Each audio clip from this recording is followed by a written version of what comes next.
రాకాలోకంకి స్వాగతం. ఈ కంటెంట్ మీకు నచ్చినట్టయితే లైక్ బటన్ని ప్రెస్ చేయండి. పక్కన ఉన్నటువంటి షేర్ బటన్ని ప్రెస్ చేయడం ద్వారా ఈ కంటెంట్ని మీ బంధుమిత్రులకు పంపవచ్చు. అదేవిధంగా దాని పక్కనే ఉన్నటువంటి సబ్స్క్రిప్షన్ బటన్ని నొక్కడం ద్వారా మీరు ఈ ఛానల్కు పూర్తి ఉచితంగా సబ్స్క్రైబ్ చేయవచ్చు. దాని పక్కనే ఉన్నటువంటి బెల్ ఐకాన్ని నొక్కినట్టయితే మీరు రాకాలోకంలో కొత్త వీడియో పెట్టినప్పుడల్లా నోటిఫికేషన్ని పొందవచ్చును, అలర్ట్ మీకు వస్తుంది. మిత్రులారా, అరవింద్ కేజ్రీవాల్ రాజకీయ జీవితము పూర్తి ఒక సర్కిల్ తిరిగి ప్రారంభించిన చోటికి వచ్చింది. ఆయన పోరాటము అవినీతి వ్యతిరేక ఉద్యమంతో జన్ లోక్పాల్ ఆందోళన్ ఇండియా అగేన్స్ట్ కరప్షన్తో మొదలైంది.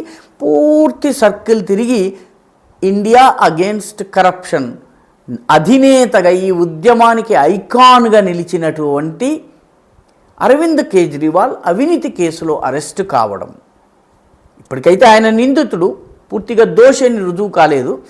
అరెస్టు కావడం ఒక విడ్డూరమే కాదు, విషాదం కూడా. అంతకన్నా విషాదం ఏంటంటే ఆయన అరెస్టును తప్పించుకునేందుకు చేసినటువంటి ప్రయత్నాలు. ఎందుకంటే ఈ ఉద్యమం నడుస్తున్నటువంటి ఇండియా అగేన్స్ట్ కరప్షన్ ఉద్యమం నడుస్తున్నప్పుడు అరవింద్ కేజ్రీవాల్ చెప్పేవాడు, నేరం రుజువు కావలసిన అవసరం లేదు, మీ మీద ఆరోపణ రాగానే మీరు సహకరించాలి, ఏదైతే దర్యాప్తు సంస్థలు ఉన్నాయో వాటికి సహకరించాలి, మీ పదవులకు రాజీనామా చేయాలి అని చెప్పి ఆయన ప్రసంగాలు చేసేవారు. ఆ ప్రసంగాలకు పూర్తి భిన్నంగా ఆయన 9 సార్లు సమన్లను తప్పించుకున్నారు. కోర్టు ముందు హాజరు కావడానికి ఇష్టపడక ఒకసారి ఎన్నికల ప్రచారం అన్నారు, ఒకసారి విపස්සన అన్నారు, మెడిటేషన్ అట, ఒకసారి ప్రకృతి వైద్యం అన్నారు. మొత్తం మీద ఏ కారణమైనప్పటికీ కూడా 9 సార్లు సమన్లను తప్పించుకున్నారు. విచారణ సమన్లు, అరెస్టు సమన్లు కూడా కావు. దీన్ని బట్టి ఆయన అవినీతి వ్యతిరేక పోరాటపు నిజాయితీ బయటపడింది.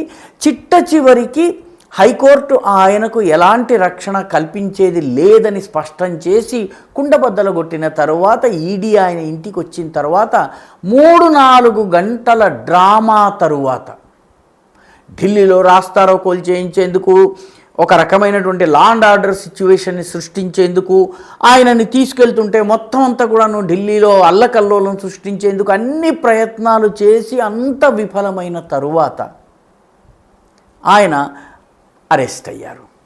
సో ఈ రకంగా ఎక్కడైతే ప్రారంభించారో చిట్ట చివరి పాయింట్ దగ్గరకు వచ్చారో. దురదృష్టం ఏంటంటే, ఇంతకన్నా దురదృష్టం ఏంటంటే ఆయన వెళుతూ కూడాను తన పదవికి రాజీనామా చేయలేదు. నేను జైల్లో ఉన్నా కూడా ముఖ్యమంత్రిగా నేనే ఉంటాను, ఫైళ్ళు నా దగ్గరికి రావాలి, సంతకాలు నేను పెట్టాలి, నిర్ణయం నేను తీసుకోవాలి అన్నటువంటి అత్యంత విడ్డూరమైనటువంటి ధోరణిని ఆయన ప్రదర్శించారు.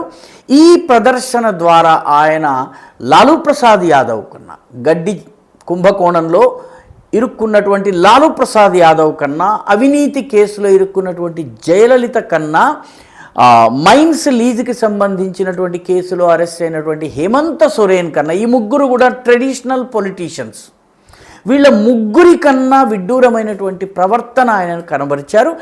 అరెస్ట్ అయినా కూడా నేనే ముఖ్యమంత్రిని అని ఆయన చెప్పడం అనేది, జైలు నుంచి అయినా కూడా నేను పరిపాలిస్తానని చెప్పడం అనేది ఏ రకంగా చూసినా కూడా కొంత విడ్డూరమైనటువంటి విషయం. భారత రాజకీయాల్లో ఇప్పటి వరకు ఇంత నిస్సిగ్గు వ్యవహారం జరగలేదు. అరవింద్ కేజ్రీవాల్ ఆ రికార్డును కూడా మూటగట్టుకున్నారని చెప్పాలి. చాలా దురదృష్టకరమైనటువంటి విషయం. ముఖ్యంగా అవినీతి వ్యతిరేక పోరాటంతో రంగంలోకి వచ్చినటువంటి వ్యక్తి రంగం సినిమాలో ఉన్నటువంటి ముఖ్యమంత్రి లాగా విలన్గా తేలడము వ్యవహారం ద్వారా. ఆయన ఇప్పటికీ దోషం నేను అంటలేదు, కానీ రాజీనామా చేసి ఉండవలసింది, ఇంకొకరికి అప్పగించాల్సింది. దురదృష్టం ఏంటంటే ఆయన ఆమ్ ఆద్మీ పార్టీలో మరొక్క నాయకుడిని ఎదగనివ్వలేదు. ఆమ్ ఆద్మీ పార్టీ ప్రారంభ దశలో ఉన్నటువంటి దమానియా ఎయిర్లైన్స్కి చెందినటువంటి అంజలి దమానియా ఈరోజు పార్టీ నుంచి ఆమె బయటకు వెళ్ళిపోయారు.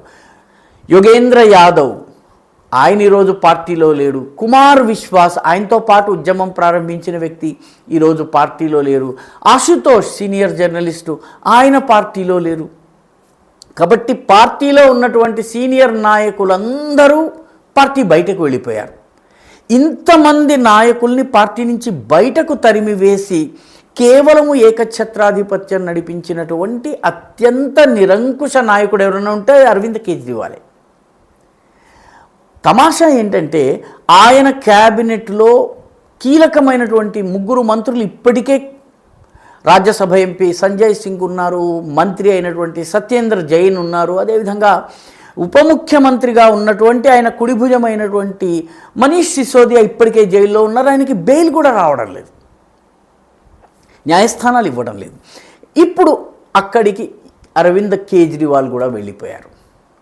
కాబట్టి ఆయన క్యాబినెట్లో నెంబర్ 2 అనేవాడు మిగలలేదు. ఎంతో కొంత రాజకీయ అనుభవం ఉండి పంజాబ్కి ప్రాక్సీ ముఖ్యమంత్రిగా, ప్రచ్ఛన్న ముఖ్యమంత్రిగా పనిచేస్తున్నటువంటి రాఘవ్ చడ్డా ప్రస్తుతం హనీమూన్ జరుపుకోవడానికో కంటి ఆపరేషన్ చేయించుకోవడానికో ఈ దేశం వెలుపల ఉన్నారు. ఎందుకు ఈ కీలక సమయంలో ఆయన విదేశాల్లో ఉన్నారు అన్నది ఎవరికీ తెలియదు. ఎందుకంటే ఆయన భగవంత మాన్ అనేది కేవలము మాస్క్ మాత్రమే. రాఘవ్ చడ్డా ముఖ్యమంత్రి అన్నది ఆయన ఫేస్ అన్నటువంటి విషయంలో ఎలాంటి సందేహం లేదు. ఆయన ఈ సమయంలో బయట ఉన్నారు. కాబట్టి పార్టీ పగ్గాలు ఎవరి చేతిలోకి వెళ్ళాలి? భార్యను ముఖ్యమంత్రి చేసేందుకు లాలూ ప్రసాద్ దగ్గర ఉన్నటువంటి సౌలభ్యం కూడా లేదు. ఎందుకంటే మరో 6-7 నెలల్లో ఢిల్లీలో ఎన్నికలు జరుగుతాయి. కాబట్టి ముఖ్యమంత్రిగా ఆమెను తీసుకొచ్చి కూర్చోబెట్టినా కూడాను ఆమె ఎన్నికై నెగ్గొచ్చేటటువంటి పరిస్థితి లేదు. ఢిల్లీలో ఉన్నటువంటి ప్రత్యేక చట్టాల వల్ల అది సాధ్యం కాదు. పోనీ జయలలితలాగా డమ్మీల్ని కూర్చోబెడదామా అంటే ఆమ్ ఆద్మీ పార్టీలో ఉన్నటువంటి ఎవరి మీద ఆయనకి నమ్మకం లేదు. పర్యవసానంగా ఆయన పగ్గాలు ఆతిషి మార్లేనాకి ఇస్తారా? జూనియర్ లెవెల్ మంత్రి, అనుభవరాహిత్యంతో ఉన్నటువంటి మంత్రి అయినటువంటి ఆతిషి మార్లేనాకి, ఆమె కూడా ఒక పెద్ద బూటకం. ఎందుకంటే ఆమె పేరు ఆతిషి మార్లేనా. ఢిల్లీలో ఎన్నికలు రాగానే మార్లేనా అనే పేరు తీసేస్తుంది. ఎందుకంటే మార్ అంటే మార్క్సిస్ట్, లేనా అంటే లెనినిస్ట్. తల్లిదండ్రులు ఆమె ఒక నక్సలైట్ని వివాహం చేసుకుంది కాబట్టి తన రాజకీయ ఆలోచన ప్రజలకు తెలియద్దు కాబట్టి కేవలం ఆతిషి అని చెప్పుకుంటుంది. ఆమెకు అప్పగించాలా లేకపోతే సంజయ్ భరద్వాజ్కి అప్పగించాలా? ఇద్దరు జూనియర్ నాయకులు కాబట్టి వాళ్ళకి అప్పగించే పరిస్థితి లేదు. ఇది ఆమ్ ఆద్మీ పార్టీ కథ. అయితే ఆమ్ ఆద్మీ పార్టీ అరెస్ట్ అయితే గొంతులో పచ్చి వెలక్కాయ పడ్డటువంటి పార్టీ ఆమ్ ఆద్మీ పార్టీ కాదు, కాంగ్రెస్ పార్టీ. చాలా విచిత్రంగా కాంగ్రెస్ పార్టీ, తెలంగాణలో కాంగ్రెస్ పార్టీ ఇదే కేసులో కవిత కల్వకుంట్ల అరెస్ట్ అయితే హర్షం వ్యక్తం చేసింది, మంచిది జరిగింది అని చెప్పింది. కవిత యొక్క అవినీతి లేకపోతే కేసీఆర్ కుటుంబం అవినీతి బట్టబయలైందని చెప్పి ప్రకటన ఇచ్చింది. అంటే ఈ అరెస్టుని సమర్థించింది, ఈ కేసులో అవినీతి ఉందని అంగీకరించింది.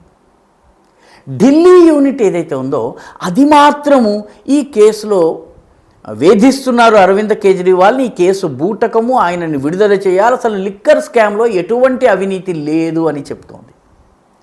తమాషా ఏంటంటే ఢిల్లీలోనే కాంగ్రెస్ పార్టీ యొక్క ఇద్దరు కీలక నేతలు, సంజయ్ దీక్షిత్, షీలా దీక్షిత్ కుమారుడైన, అదేవిధంగా లలిత్ మాకన్, అజయ్ మాకన్, లలిత్ మాకన్ కుమారుడైన, వీళ్ళిద్దరూ అసలు లిక్కర్ స్కామ్ని బయటకు తీసినటువంటి వ్యక్తులు. వీళ్ళిద్దరూ ఇప్పుడు నోరు మెదపటం లేదు.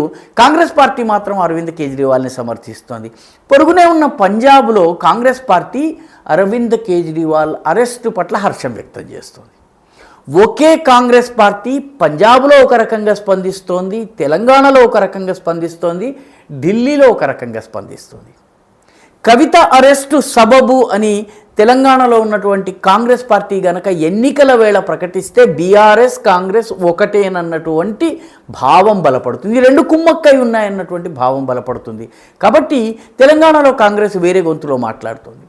పంజాబ్లో కాంగ్రెస్ వర్సెస్ ఆమ్ ఆద్మీ పార్టీ ఎన్నికల పోటీ జరుగుతోంది. కాబట్టి ఆమ్ ఆద్మీ పార్టీని మద్దతిచ్చి దానికి సమర్థనగా మాట్లాడినట్టయితే కాంగ్రెస్ పార్టీ పరువు పోతుంది. కాబట్టి కాంగ్రెస్ అక్కడ వేరే రకంగా మాట్లాడుతోంది. ఢిల్లీలో 4 సీట్లు ఆప్కి, 3 సీట్లు కాంగ్రెస్కి ఇచ్చి పొత్తు కుదుర్చుకున్నారు. కాబట్టి ఇక్కడ వేరే భాష మాట్లాడుతున్నారు.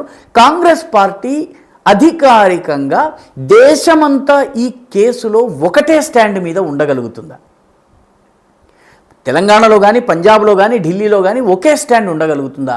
ఈ కేసుని బయటకు తీసినటువంటి అజయ్ మాకన్ కానీ, సంజయ్ దీక్షిత్ కానీ స్పష్టంగా బయటకు వచ్చి అసలు ఈ అవినీతి లేదు అని చెప్తారా? కాంగ్రెస్ పార్టీ పరిస్థితి కూడా చాలా దయనీయంగా ఉంది.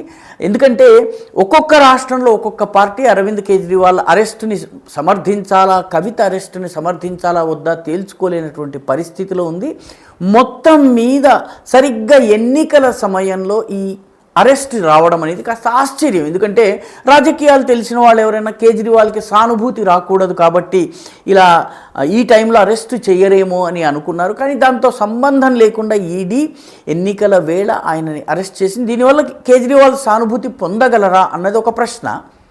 అయితే కేజ్రీవాల్ జైల్లో ఉంటే ఈ పార్టీ వ్యూహరచన చేయటం కానీ, ఈ పార్టీకి కావలసిన నిధులు సమకూర్చడం కానీ పార్టీలో ఉన్నటువంటి జూనియర్ లెవెల్ నాయకులు చేయగలరా? ఎందుకంటే తాళం చెవులు జేబులో పెట్టుకుని వెళ్ళిపోయారు కేజ్రీవాల్ జైల్లోకి. తాళం చెవులు లేకుండా ఖజానా ఎంత ఉంటే ఏం లాభం? కాబట్టి ఆమ్ ఆద్మీ పార్టీ, కాంగ్రెస్ పార్టీల పరిస్థితి ఇప్పుడు చాలా దయనీయంగా తయారైంది. ఢిల్లీలో ఒక రకంగా ఈ అరెస్టు తరువాత ఏం జరుగుతుందన్న చూడాలి. అరవింద్ కేజ్రీవాల్ సానుభూతి పొందగలరా, లేకపోతే మళ్ళీ మఫ్లర్ కట్టుకుని నేల మీద పడుకుని ఫోటోలు తీయించుకుని జైల్లో నుంచి పరిపాలన సాగిస్తారా, ఏ రకంగా చేస్తారన్నది చూడాల్సి ఉంది. అయితే అందరికన్నా దయనీయమైన స్థితి ఆమ్ ఆద్మీ పార్టీ కన్నా కూడాను కాంగ్రెస్ పార్టీది. దీన్ని సమర్థించాలా, వ్యతిరేకించాలా కూడా తెలియనటువంటి దుస్థితిలో ఉంది. ఈ వీడియో మీకు నచ్చినట్టయితే లైక్ చేయండి, షేర్ చేయండి, ఈ ఛానల్కు సబ్స్క్రైబ్ చేయండి. మీ అభిప్రాయాన్ని కమెంట్ల రూపంలో తప్పనిసరిగా పంపించండి.